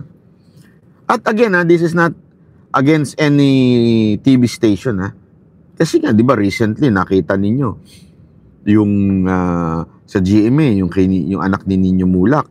Ito naman, meron din nagrereklamo kay Tulfo. To the point na galit pa nga si Tulfo. Bakit? Kasi tila pinagtatakpan ng TV5. 'Di ba yung issue niya yan ng pagmumolestya, di umano. Mantakin mo, nilasing. Nung nagsuka, hinubaran. Nung hinubaran, naku, patay tayo dyan. Pinaglaruan na. Diba? Sabi nito, si Mike Labi kasi naka-assign na sirain si Robin. Lanya, oo nga eh. Alam mo, napapansin ko din yan. Napapansin ko yan kay Mike Labi. Kung merong attorney Libayan kay Tulfo, o, di ba? Mayat maya, content niya si Tulfo. Etong si Mike Labi, mayat maya, content niya si Robin Padilla. Bawat kilos ni Robin Padilla, may pinapansin yan. Kumain, nag-hearing, pinapansin ni Mike Labi. Di ba? Aside from yung obsession niya kay Pastor Kibuloy, alam naman natin kung bakit naging obsession kay Pastor Kibuloy. Hindi siya makapag-move on na napagalitan siya on air. Actually, very mild nga lang yung sita ni Pastor Kibuloy. Ang grabe ang taas ng ihi nito ni Mike Labi. Ang taas ng ihi niya. Kasi siya, napagsabihan ba siya ng... kasi, alam nyo, sabi nga nila, public mistake should be publicly corrected. Why? Because ang concern ng public mistake, ang tinamaan noon, ay yung mga tao. Diba? Kaya nga public mistake eh. Ibig sabihin, ginawa mo sa publikong yung mistake mo. So, therefore, ganun din, dapat ang correction sa publiko para malaman ng tao na you were corrected. Alam mo, yan yung isang bagay na ginagawa kong basihan kung ako ay magre-react ba sa mga vloggers. Number one, I really don't care if yung mga vloggers na bumabanat sa akin, ako ang tinatarget. I don't care. Lahat sabihin na nila, okay lang sa akin yan, hindi ko papatulan. Kasi it doesn't affect me. Whatever, okay, nasabihin nila sa akin, wala akong pakialam kasi hindi naman nila ako nakokontrol. Okay?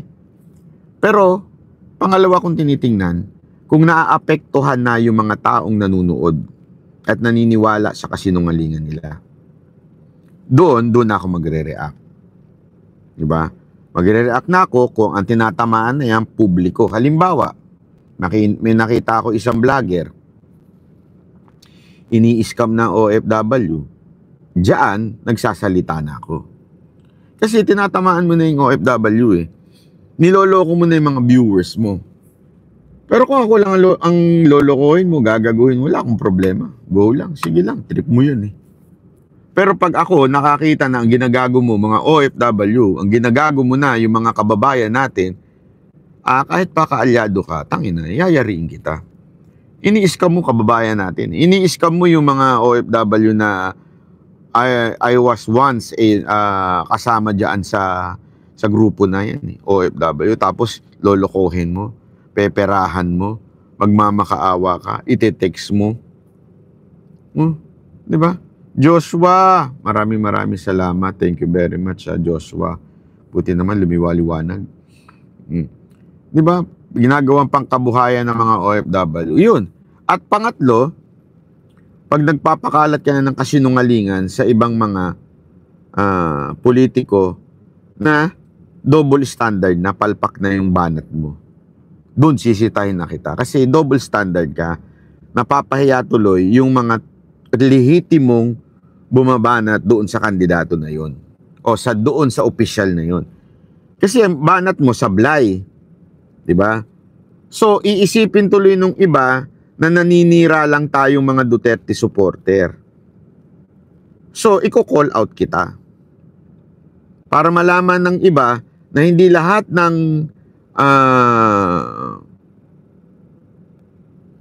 Duterte supporter ay katulad mong nagpapakalat ng chismis, diba? Nagpapakalat ng mga maling balita.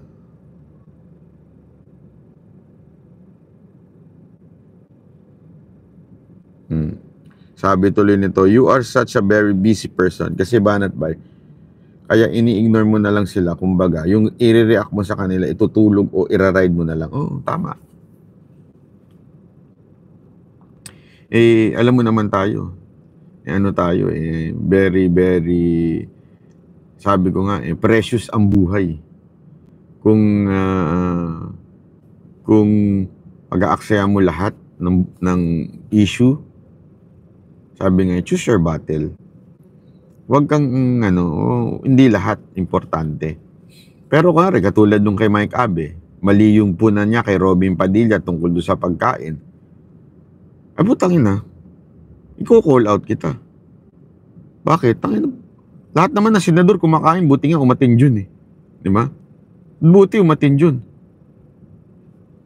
O sabi nitong isa, okay. Ate Ann Harot, may PM ako. Dali. May mga ganyan-ganyan pa si Jay Guevara. Ano yung PM mo? I-GC mo nga sa atin lahat yan? Di pwede yan, PM, ha? PM mo dyan. Ito si Jay Guevara, Okay. Yun na. Ay, nako. Anyway, may mga topic pa ba na, ito, titingnan natin. Kasi alam mo, marami akong topic sana ngayon. Kaya lang, alam mo na, medyo kasalanan ko rin. Nakakalimutan ko yung aking, ano yung, Anarot, sabihin mo nga dito kung ano yung PM ni Jay Guevara. Para pag chismisan natin yung walang yung niya. PM pa, tapos dito pa i-announce yung kanyang PM, ha? Ito, yung mga, wait lang, ha? Ito, yun.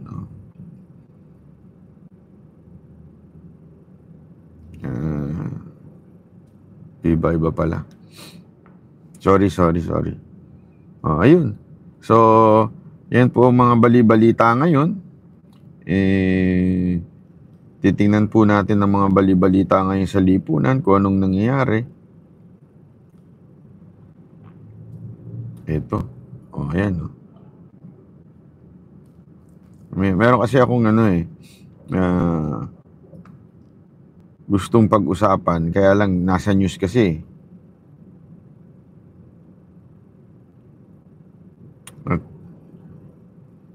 Saan na ba yun? Kanina nakita ko yun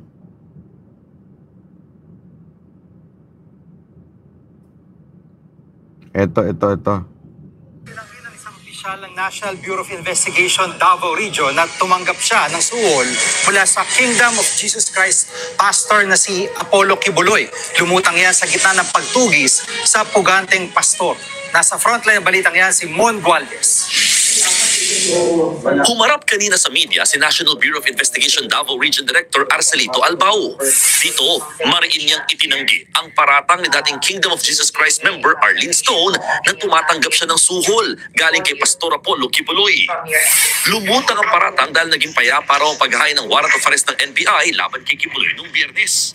Bigo namang mahuli ng NBI noon sa KOJC compound ang puganteng pastor. Ayon kay Albao, hindi niya personal na kilala si Stone at ni minsan ay hindi sila nagkausap. Itinanggi rin niyang nakatanggap siya ng sobre na may lamang pera galing sa KOJC. Yung sinasabi po ni Ma'am Arlene Stone na nasa US ngayon ay wala pong basis at walang katotohanan. Ang gusto niya sigurong gawin namin ng pag-serve ng warrant of arrest ay yung gamitan namin ng puwersa. Hindi namin kakayanin dito sa NBI na gamitan sila ng puwersa o dahas. Nilinaw din ni Albao na hindi niya personal nakilala si Pastor Kibuloy at ang malapit na kalyado nito si dating Pangulong Rodrigo Duterte. Sa kabila ng paratang, buo pa rin daw ang tiwala ni NBI Director Jaime Santiago kay Albao. We have already conducted hindi pa formal, informal investigation. But I'm sorry to say na I still have the trust. Pinagkakatiwalaan ko pa rin ng aking regional director doon, si Director Albao. Si Albao po ay na-appoint sa Davao doon sa lugar na yun noon lamang October 13, 2022. Ang Pangulo na po natin doon ay si Pangulong BBM. So wala po siyang connection sa former president. Hinihintay ni Albao ang direktiba ni Santiago sa susunod nilang hakbang laban sa mga akusasyon sa kanya. Nagbabalita mula sa frontline. Gets nyo? Una-una kasi, sino ba tong Arlene Stone na nagpapakalat na to? Kilala natin, yan yung medyo saltik din diyan sa ibang bansa na bumabanat sa mga, alam mo naman, yung mga sinipa siguro ng KOJC, kaya ganyan ang pag-uugali. Yung mga sinisipa ng SMNI, KOJC, talaga mga ganyan ang mga pag-uugali.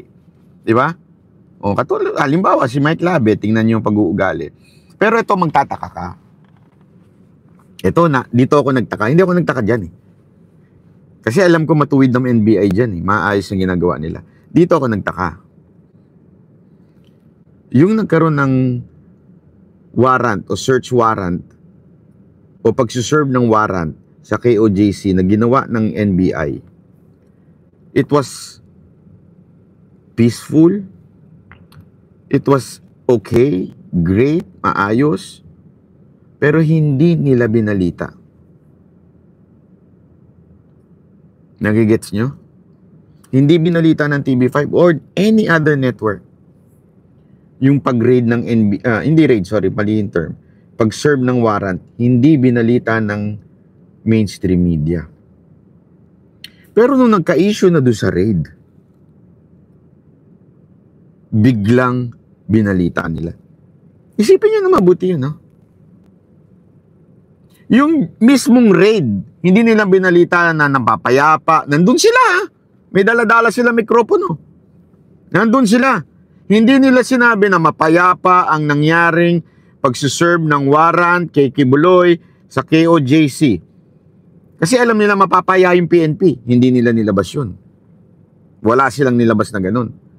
Pero nung nagka-issue na alam naman natin, itong si Stone na to, sana kung kasing ganda niya si Sharon Stone, tas bumubuk pa. Hindi. Na, di ba si Sharon Stone? Di ba? Abay, biglang binalita. Di kita nyo? Nakita ninyo yung yung galawan ng TV5 dito? Bigla nilang binalita. Pero yun nga lang, pahiya sila. Bakit? Ano sabi nung director? Sandali. Nung nailagay sa posisyon niyan sa Davao, October 2022. Di na presidente si Duterte nun. Ibig sabihin, wala nang koneksyon kay presidente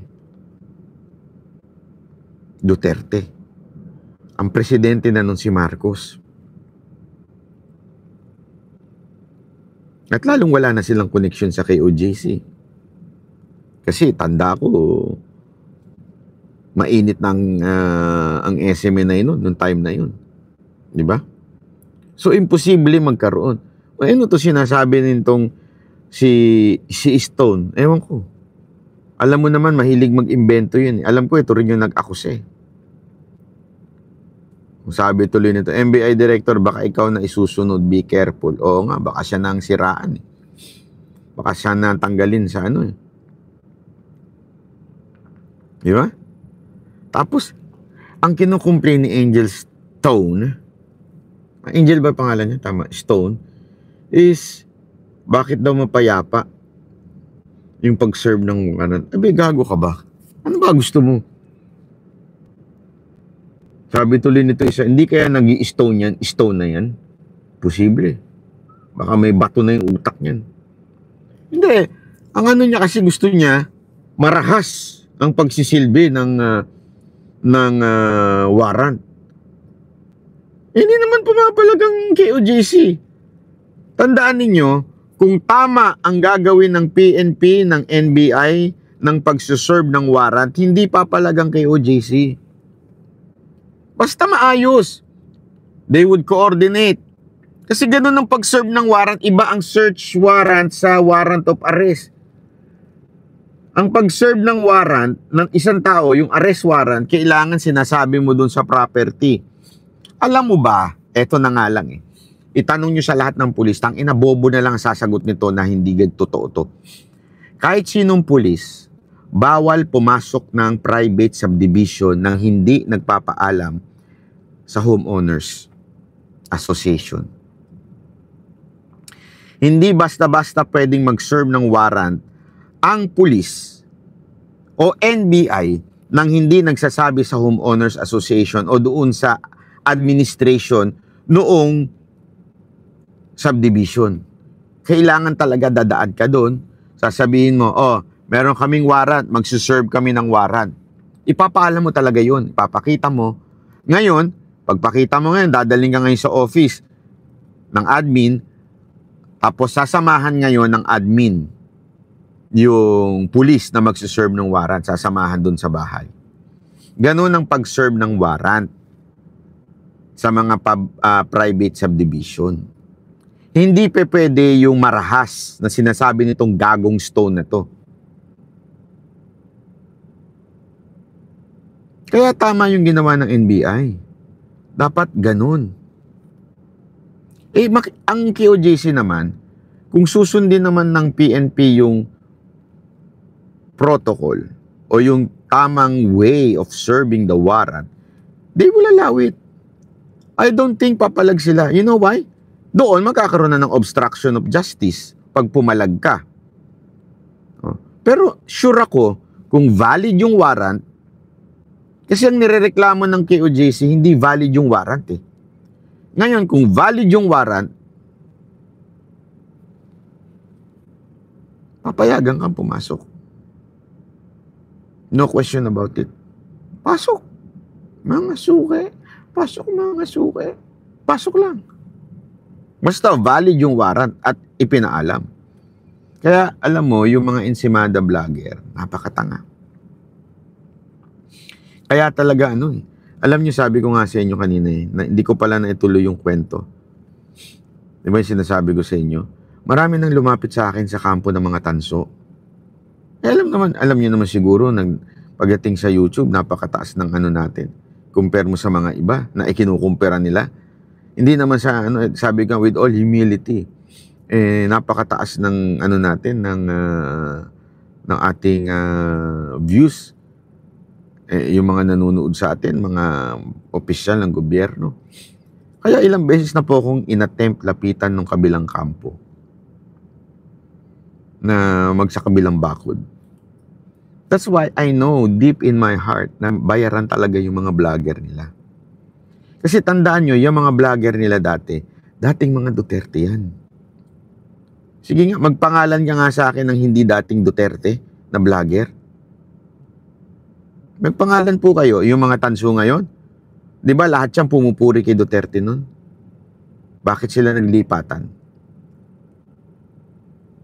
Marami pong nag-o-offer sa akin yan, lumipat sa kabilang kampo. Kaya lang hindi ko kaya. Paano ko ipagtatanggol yung katangahan nila? Paano ko ipagtatanggol yung kabalastugan nila? Paano ko ipagtatanggol yung mga maling ginagawa ng gobyerno to? Hindi, di ba sahad? Ang hirap. Hindi ako nagmamalinis. Hindi ako nagmamagaling, nagpapakabayani. Puta, pero kapal na lang ng muka kung paano mo ipagtatanggol ang gobyernong tumpuro palpak. Kakampi ka sa katulad ni Stone. Sisiraan mo yung sarili mong gobyerno. Mantakin mo, siniraan nila MBI Regional Director ng Davao. Yun mismo ang binanata nila, sinasabi nila, tingnan nyo na, bayad yan. Kaya mantakin mo yun, sisiraan nila. Sarili nila mga kasamahan na nasa gobyerno. Hindi ko kaya. Hindi kaya ng ko yun, ng puso ko yun, yung ganung klaseng Pagtatanggol mo yung tanga. Galit na galit pa naman tayo sa tanga Ipagtatanggol mo yung kamera na puro kapalpakan ng ginagawa. Mantakin mo, 5,500 na flood control project na in-announce ng presidente. In-announce ng presidente sa SONA, kinabukasan, baha. Tapos, ang packaging nila, panahon pa ni Duterte yan, ay gago. Hindi para nila sinabi na pinagyabang ni Marcos yung mga proyekto ni Duterte. Ganon kayo katangang mga ensimadang vlogger? Tanga ba talaga kayo? Sagad na ba kayo sa katangahan? Hindi ba? Hindi, isipin nyo yun na ganon sila manira, ganon sila katanga. Ang packaging nila, yung flood control project, panahon pa ni Duterte, ay gago. Sino ba nagyabang? Di ba si Bongbong Marcos, pinagyabang niya na may nagawa siyang 5,500? So I therefore conclude, kay Marcos yun. Tapos sasabihin nyo, hindi, panahon pa ni Duterte yan. Ay gago pala kayo. Di sinabi nyo na sinungaling ang presidente nyo. Na sinasabi ninyo, credit grabe rin presidente ninyo. Ang hirap pagtakpan ng mali. Maniwala kayo sa hindi. Kaya hindi ako lilipat para lang ipagtakpan yung mga mali nyo. Diba? O sabi nito, totoong may monthly na tatanggap sila kasi kilala ko sila at sinasabi na sa akin ay may utang pa nga ang iba sa akin na mga vlogger, ensimada vlogger na mga yan. Si Imelda Nakamura. Banata mo lagi si Lisa Tanas. Ay na naman po tayo. Putang ina mga komento. May ginawa po ba siya ngayon? Watching over you, stupid account. Meron po ba siyang ginawa ngayon na para kabanat-banat? O gusto mo lang isisi yung nangyari sa Davao sa kanya? Yan ang tayo eh. Yan ang mahirap sa atin pag tanga tayo eh. Kasi sasabi, ayan yung pangontra nilang ito. Sorry yan kasi yung kasinungalingan, itong na-animal na vlogger na to na si Bisdak. Yan ang number 1 yung kasinungalingan. Nabayad daw kami ni Lisa Marcos. Pati, bakit? Paano niya sinasabi yun? Sa pamamagitan ni Maharlika. Diba? Hindi ko po ba binanatan si Lisa Marcos nung pinaghawak niya ng champagne si Senate President Chis Escudero? Binanatan ko. Binanatan ko yun. Kasi may ginawa siyang mali. Pero yung ngayon, wala, yung connection, ang layo. Gusto mo banatan ko lang basta-basta, ang layo-layo? Di ba Madam Virginia Puruya? Gusto mo pati yung lubak sa karsada? Hindi, kasalanan ni Lisa Tanas yan eh. Putang ina nyo. Tangan nyo naman sobra. Masyado naman kayong bobo niyan. Hindi, kasalanan ni Lisa Tanas yan eh. Lisa Tanas yan eh. Yung mga ganyang style nyo, halatang halata. Di ba? Kayo ba ay may pagka-abnormal na talaga?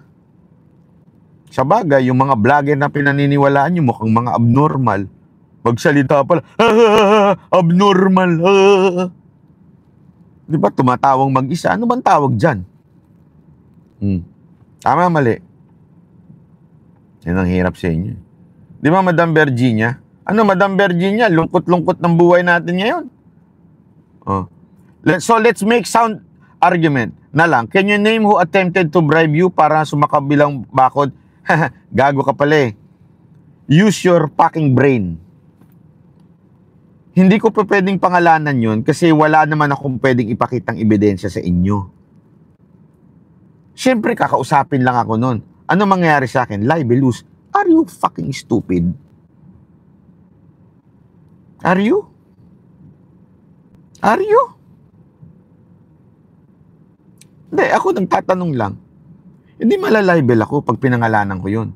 Kasi I have to prove na meron kaming conversation na ganun. Hindi ko pa pwedeng sabihin kung sino.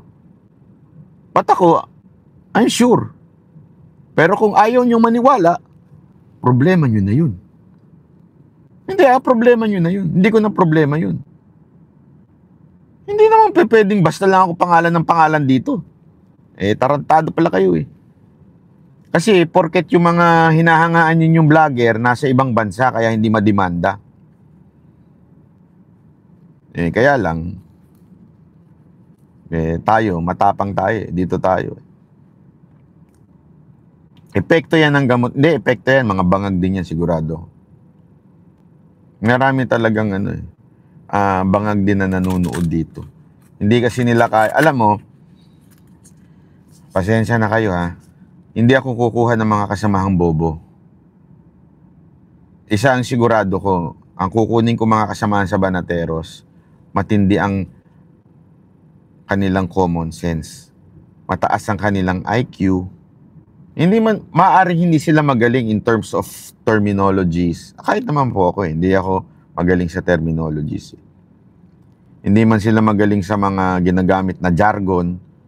Pero isang bagay na confident ako sa grupo kong Banateros Vloggers. At kayo rin, kayong mga Banateros dito.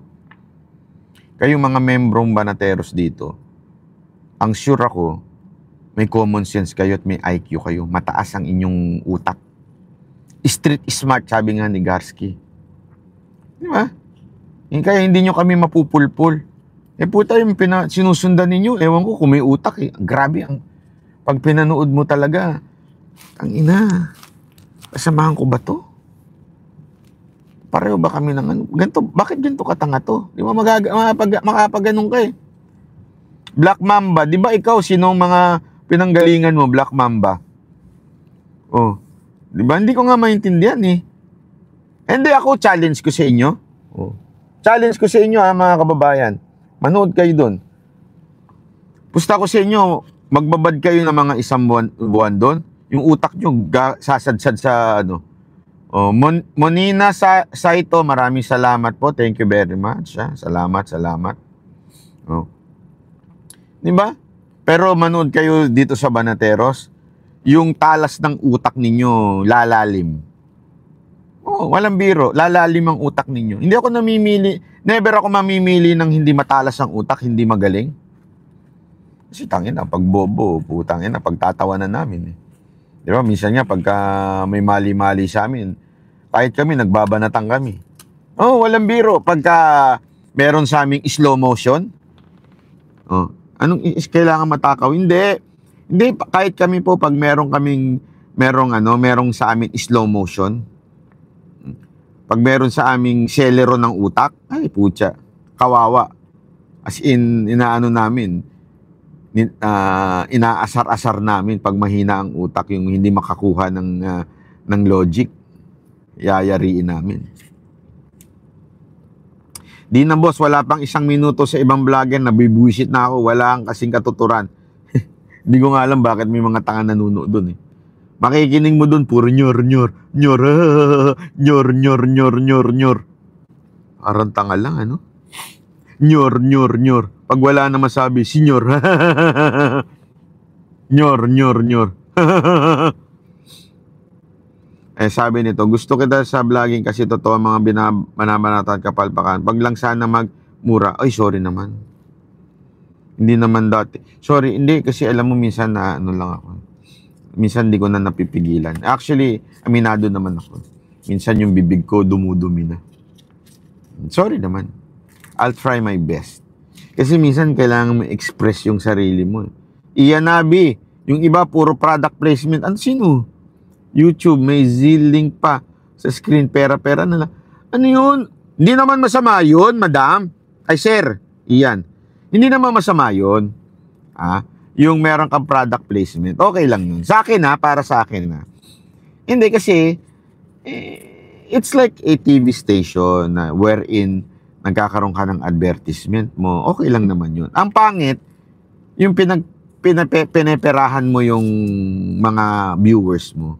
Oh, Jing, yes, matalino din pala ako. Buha, charot. Oo naman, matalino ka. Matalino ka nga eh. Akong pinagbayad mo ng kape. De joke. Sabi ni Jing sa akin, tara, kopi tayo. Di nagkita naman kami. Ay, nag-aya mag-kopi, tas akong pinagbayad ng kape. Sana sinabi mo, uy, ayain mo naman kami magkape. Ganun sana. Kasi pag ikaw ang naggaya, dapat ikaw ang magbayad ng kape. Tama mali? Di ba, Boss Dada? Tama ba yun? O, pare, niyaya ko sila. Uy, ride tayo. Tayo? Dito, Tagaytay tayo. Pag pinagbayad kita, tayo. Buti na lang din, si Boss Dada, inunahan ako nung Sunday.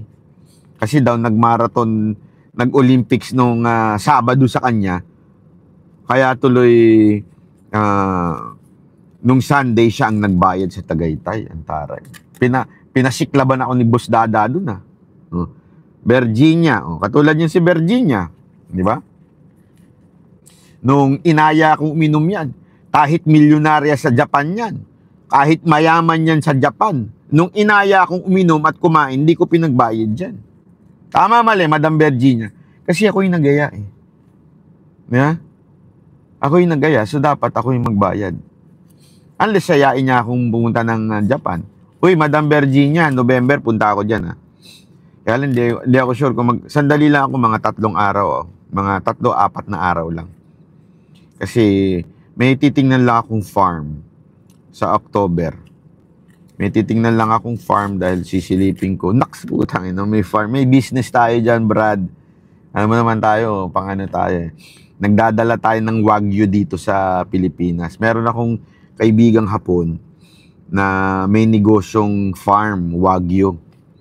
Tapos nagdi-distribute tayo dito sa Pilipinas ng Wagyu.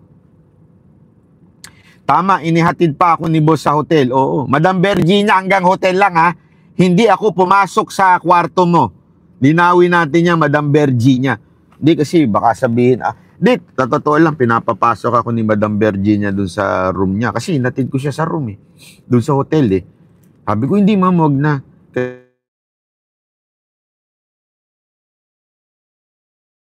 Wait lang.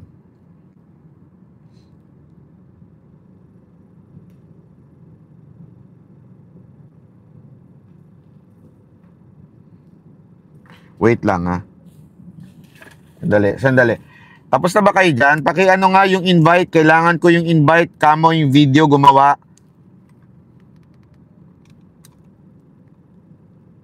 May nakikinig ba? Hello.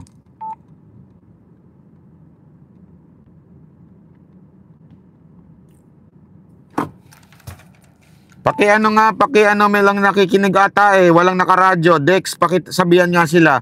Siguraduhin wag uuwi nang wala yung invite doon sa show sa Friday. Imelda Nakamura. Si Ranel, pakisabi nga. Oo, sir. Sabi ko, maya, sir. Ano na, sir? Pag-copy, sagot. Ito. Hindi ko sinasabing talo kami ni Ma'am Virginia Puruya. Hindi sa kaya lang ako kasi careful ako sa mga ganyan. Kasi alam mo na, lalaki ako, napakaganda ni Madam Virginia, 'di ba? Hindi totoo. Kaya nga sinasabi ko sa inyo kahit nung panahon ng Mocha Girls, 'di ba? Mga sumasali sa Mocha Girls, mga magaganda, mga bata, mapuputi. Ako careful ako diyan Lalo na yung mga bolera, may mga bolerang sumasali dun Sir, sali na kami, audition na kami. Tapos pag mag-audition na, pak!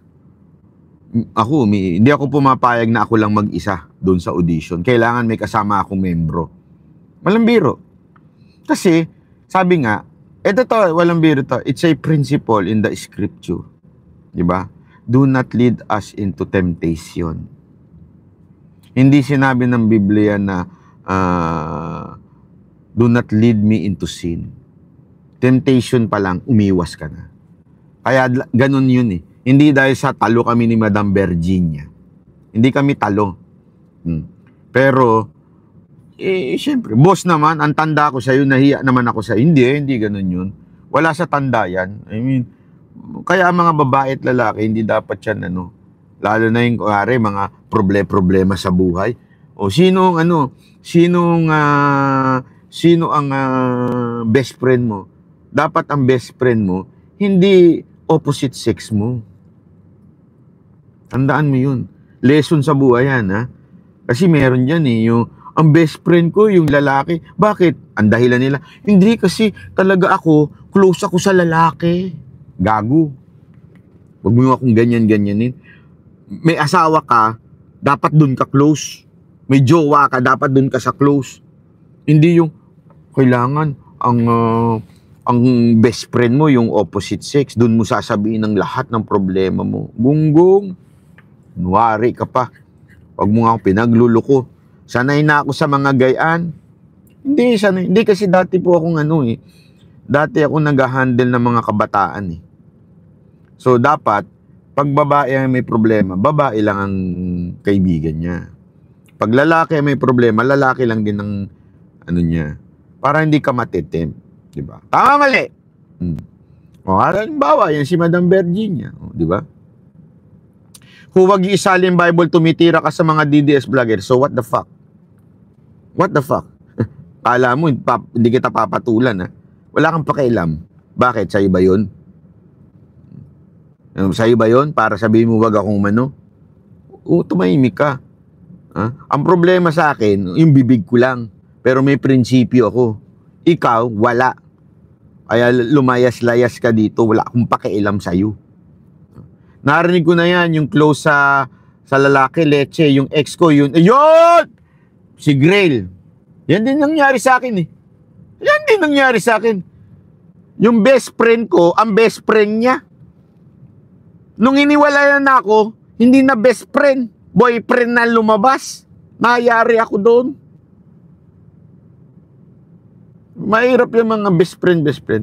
If I did, it's not hard for me to acknowledge and be sorry. Best friend. Oh, yan, yun ang pag-usapan natin, di ba? Huwag nga natin pag-usapan ng politika, walang kwenta. Oh.